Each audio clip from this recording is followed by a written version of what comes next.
Una notizia esplosiva ha appena scosso Napoli questa sera. E i tifosi del nostro amato Napoli sono già in allerta totale. Scontro, siamo tornati con un altro aggiornamento imperdibile, portando informazioni freschissime e dirette dai bastidores del club. Come sempre, il nostro impegno è tenerti davanti a tutti, con tutto ciò che accade nell'universo azzurro. Prima di immergerci in questo tema che sta già facendo il giro del web, lascia il tuo like. Iscriviti al canale e attiva la campanella, perché quello che viene ora promette di emozionare e agitare il cuore napoletano. Palla da calcio fuoco. Il tema di oggi riguarda Antonio Conte, un momento che è diventato virale tra i tifosi azzurri. Sempre molto amato dal popolo napoletano, anche in mezzo alle difficoltà della stagione. L'allenatore non riesce a fare un passo fuori da Castel Volturno senza essere fermato da tifosi che implorano, chiedono, insistono e, soprattutto, esprimono affetto e fiducia.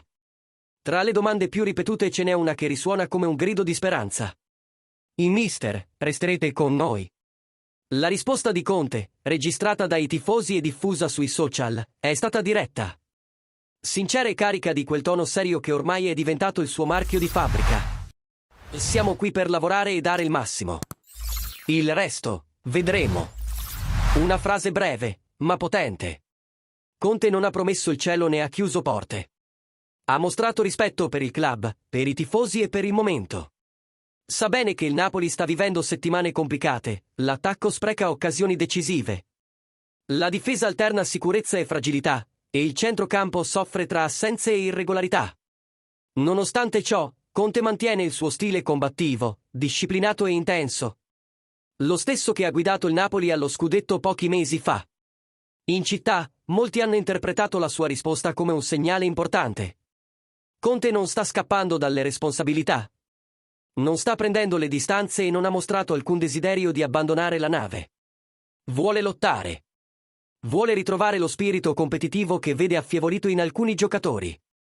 Vuole preparare la squadra al meglio per le sfide decisive che stanno arrivando, sia in Serie A che in Coppa Italia o in Champions League.